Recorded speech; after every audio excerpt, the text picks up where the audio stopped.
Missing someone. Love with all your heart. Missing someone. Love with heart.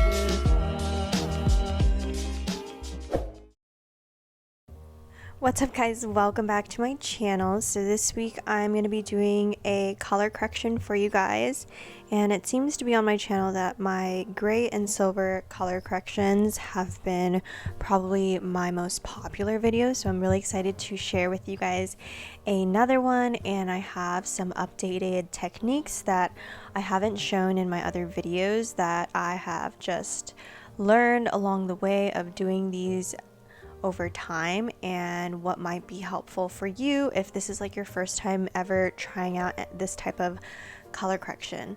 And I know that these type of color corrections where a client has previous color on their hair and they have pretty much 100% of gray pattern and they want something that will grow out a lot softer and just more natural on them, can be very intimidating. So I'm here to kind of share how it can actually be something a bit more simple as long as you take it in steps and just take your time with it, and you can achieve some beautiful colors.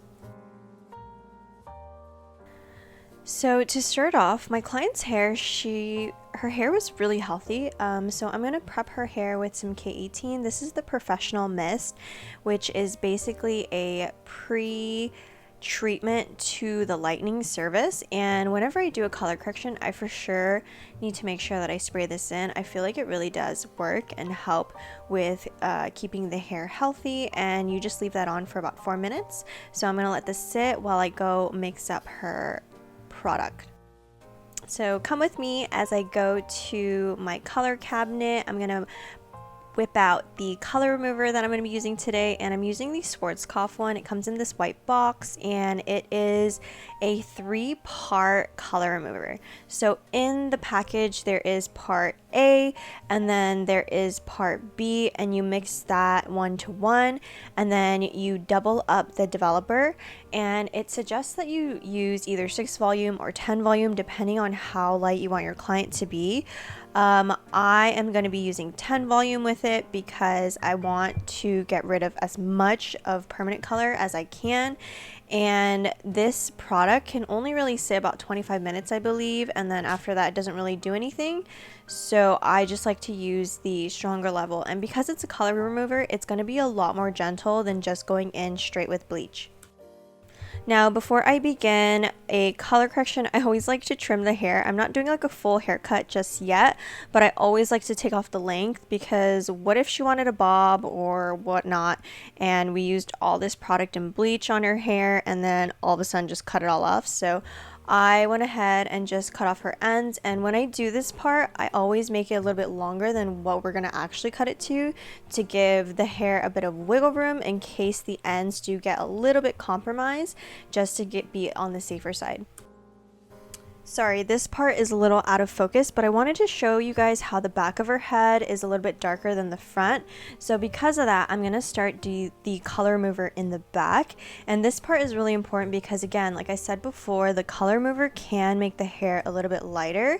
And similar to bleach, the longer you leave it on that area, it will kind of get a little bit lighter. It's not as strong as bleach though. It's not gonna be super drastic, but I definitely want the color remover to sit on the hair the longest in the parts that are the darkest, so that everything kind of evens out, because you'll see later as we go through her hair that there are parts that are darker, lighter. It's pretty uneven, and our goal today is to try and even out her canvas as much as possible. And this is where it's going to be very tedious and just have a lot of thought into it. And this is my favorite part, because when everything becomes really even, it's just so satisfying to know the thought and work that I've put into it, and to see the end result and how it all comes together and really does get a lot more even than what she started with.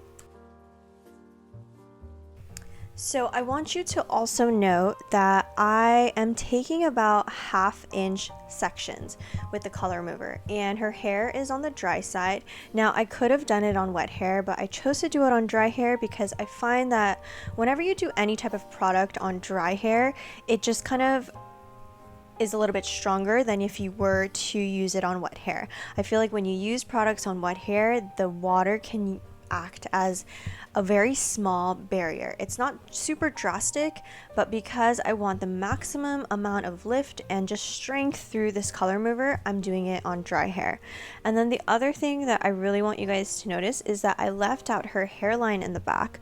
So once I'm fully done, I am going to be sectioning out all of the hairline because the hairline, the hairs there are a lot finer, and a lot of times they tend to get the most damaged if we start there first. So for this color mover, because this is going to be our first application, we're going to be doing numerous applications on her. I want to make sure that the health of her hair is my #1 priority. So I'm going to be leaving out those sections that are a little bit more finer and can be a little bit more delicate compared to the rest of the hair. So you'll notice that I do leave out the hairline, but I'm not going to be skipping it. I will just apply the product there at the very end because, again, I want the product to be sitting on the areas that are going to be the most stubborn and the darkest.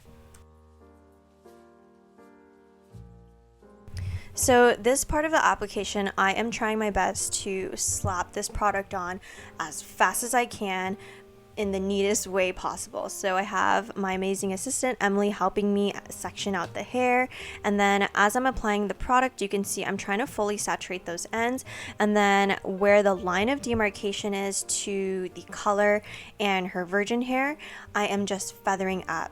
Now this product isn't bleached, but it is it does have a little bit of lifting power, so feathering it too much into the virgin hair can lighten it. So I'm just going right where the line of demarcation is, but making sure that I'm fully covering any areas that have permanent color, because I do want to make sure that I fully saturate. So if I do end up putting a little bit of color mover into her virgin, that is okay, but if I ever miss any spots that had permanent color, sometimes it could just make it a lot harder for me when I do go in and lighten her later. So the way that I do a lot of my gray blending techniques, like if a client's goal is eventually to be as bright of a silver and light, I always try to talk them into doing something solid, especially if they have this much gray, because I feel like it's just going to make my life easier. And then later down the line, as the solid color grows out, we can definitely like blend and add highlights to kind of blend into their natural gray. But I find doing a solid application first, just me as a hairdresser, makes it so much easier to work through the hair. And then let's say like today, when we're done and it doesn't get as like white and silvery as she wants, it's going to be so much easier for me to touch it up if the hair is already light and solid. So that's why I opted to do a solid application today, opposed to doing like a dimensional highlight or foils like I've done on past clients. I feel like it just depends on what the client is comfortable with and what we're dealing with, and then I just kind of present the options to my clients and feel it out to see what they might be open to, because some clients don't want to be full blonde, and that's okay. And I just let them know that sometimes it'll just take them a few more sessions to get to their goal because they want to leave dimension, and that's just kind of the way that I do these type of corrections. And I find that doing the solid application like this, and then later down the line blending in the solid color into their natural roots, just kind of gets them to their goal a lot quicker than if I were to do foils and start leaving dimension now.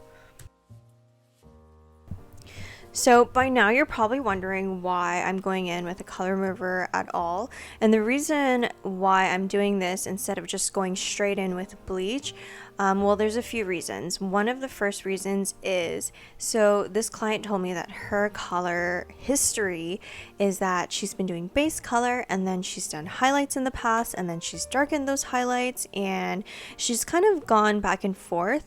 And if I were to go in with bleach, it's kind of hard for me to see where those highlights are. And if you do a color remover first like this, something very gentle on the hair, what that's going to do is it's going to expose the areas that have just permanent color, and then it's also going to show me the areas that have been darkened from her old highlights. So later when I go in and start bleaching her, I can do a heavier saturation on the areas that just have permanent dye, and then just have a lighter hand saturation on the areas that have her old highlights to kind of prevent any over processing and just get it that much more even. And I find that this was super helpful because I was able to see where those highlights were, and you'll see that later when I do the bleaching application. And it just all came together so well that I for sure am going to continue doing this technique in the future when I do my color corrections. So I let my client process for about like 25 minutes at room temperature, no heat on this, and then started rinsing out the color remover. And then I found that her hair was still pretty dark. So later I'm going to just quickly do another application of color remover to kind of get rid of a little bit more permanent color so that we can really just get it a little bit lighter before we start bleaching. But you can see this is what her hair looked like after the first round of color remover, and I feel like it lightened up a lot. And for the second round of color remover, I'm just using 6 volume because I don't need anything that's too strong, and this one is going to be super quick. I'm just applying it like I would almost like a wet balayage, and this one we're not going to leave for the full time. I just wanted something that would give it an extra little bump of remover to kind of cleanse out that permanent color and just really expose the underlying tones in her hair, or the underlying level, the underlying level in her hair. And you can see already with just doing this second application of color remover, it has really lightened up. And when I go in with lightener, this is going to be a really smooth and easy transition. And honestly, by this point, her hair felt really good still because we had only used like 10 volume to start off with color remover, and now I'm just going in with 6 volume to do another round of color remover. And you can see just in a matter of minutes her hair is able to get a lot lighter. And again, this is not bleach on her hair, but it is something very similar to it. And so I would definitely say that using this opposed to just straight bleach right off the bat does feel a lot safer and just healthier on the hair. Alrighty, so here is what her hair looked like when we dried her hair after we did 2 rounds of color remover. And guys, you can see where her highlights are. So as I go in, I am going to do a very similar sectioning pattern that I did with hair color remover. So again, I left out a little bit of her hairline, but instead of taking 1/2 inch sections like I did for the color remover, now that I'm going in with lightener, I am going to be taking very thin slices. And I'm taking thin slices and just laying the hair right on top of the previous section, and this is going to save me so much time. And instead of doing like foils on foils on foils on foils, I feel like this just allows me to get the lightener on the hair really quickly and just get it really even, because I feel like if I took my time to foil it, some parts would be ready faster than others. And so I find that doing it this way just helps get it a lot more even and just saves me time from going back and forth from rinsing this section and that section. And you'll see later that later I can pretty much rinse everything all at the same time by doing it this way. So for my lightener, I am using the Blonde Me Sports Cough lightener, and my first bowl that I'm using right now is a combination of 6 volume and 20 volume. And then later I will be bumping it up to just 20 volume as I get closer to the crown of her head. And you can see I am leaving out that hairline because we are going to be hitting that last And even though we're bleaching it, I do want to make sure that I am being extra careful and just fully saturating in the darker areas and then having that lighter hand on her highlights. And you can really see that there. I'm like feathering and just like lightly putting the lightener on the ends where it's a little bit lighter, and then just really saturating in those areas closer to that mid that is darker. And this is just going to help later even everything out. And it makes a huge difference doing it this way because the ends won't get as light, and it'll give that mid part that's darker enough time to catch up to those ends.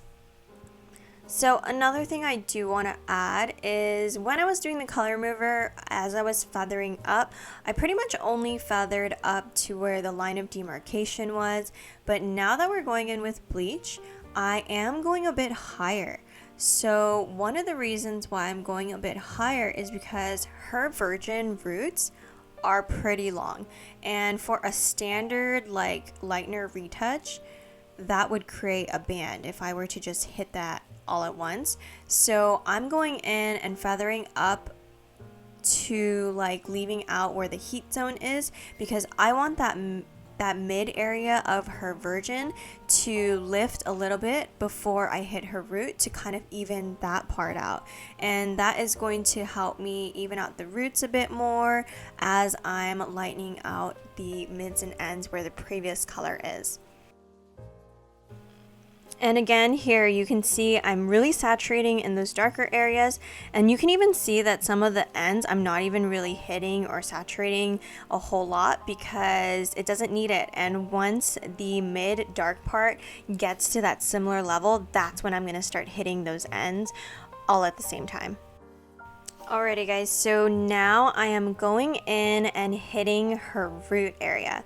So right after we had just finished applying the bleach on the mids and ends, I'm now going to be going in and hitting the root and just carefully sectioning her hair and hitting that regrowth. Now for her regrowth application, I'm using cream bleach with 20 volume, just because I find that blonde me can be a little spicy on the scalp for some clients, and I really do like the lift that cream bleach gives me. So I'm going in with cream bleach in between, and I knew to put this on the roots because the mids and ends are reaching that level, I would say like a 7-8, and I need the roots to pretty much catch up to those mids and ends by now.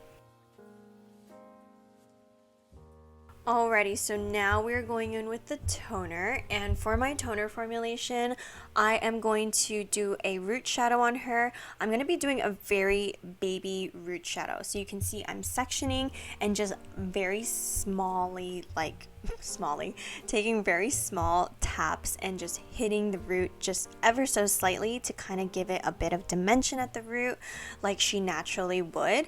And later I'm going to be doing a application with the Pulp Bright Rapid Toners. These are probably my go-to for any type of like gray transformation that I have right now because I love the way that they tone the hair. So I am just quickly applying the root shadow, and then I will right after this be applying the lighter silver color on her mids and ends. But before I do that, I do want you guys to note that some areas are a little bit warmer than others. I will say it lifted fairly evenly, but I will say that there are some areas that I could probably hit a little bit more the next time she comes in. But overall, everything looks fairly light and even compared to what she came in with. So after I did that shadow root, I brushed everything out, and now I'm going to be going in sections and applying the rapid toner. And for the rapid toner, I mixed up a mixture of the silver, violet, and moonstone, and that's just my go-to combination depending on how warm they are, the texture of their hair, how much gray they had. Those are all things that I really consider when mixing up a ratio for my silvers. And every client is different. Every client's hair is going to take the toner a little bit differently. So I really do customize my ratios and even my toner formulations based off of all of those things. And here you can see I didn't shadow root the front of her hairline because I want that to stay nice and bright. and kind of give a little bit of pop against the shadow root in the back. I am applying the toner on the mids, brushing it out, and then I'm reapplying onto the ends before I even tone the front. And I leave the front hairline to tone for last because, again, those hairs are a little bit finer, so they're going to catch the toner a lot quicker.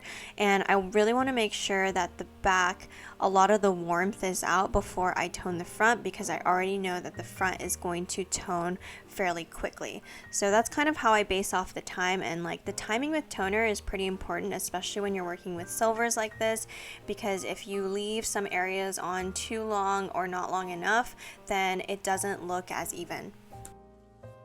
Alrighty guys, so here is our finished look. This color correction came out so much better than I imagined, and honestly guys, my client, she really loved her hair.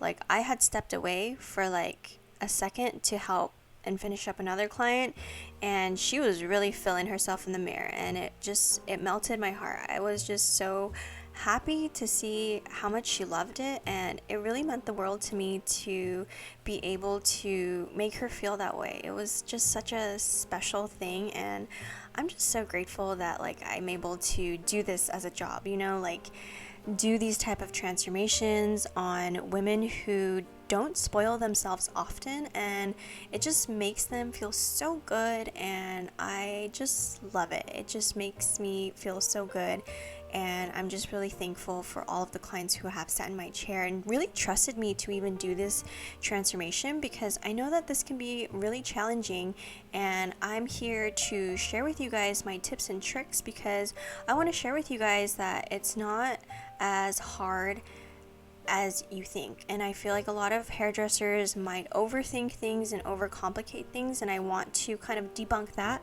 with these type of transformations, because I honestly feel like as long as you follow the rules and stuff, like this is a color correction that anyone can do and make their clients feel their best. And I'm just really happy that I'm able to share this and that you guys all support me, and I have this platform to share with you guys all my tips and tricks.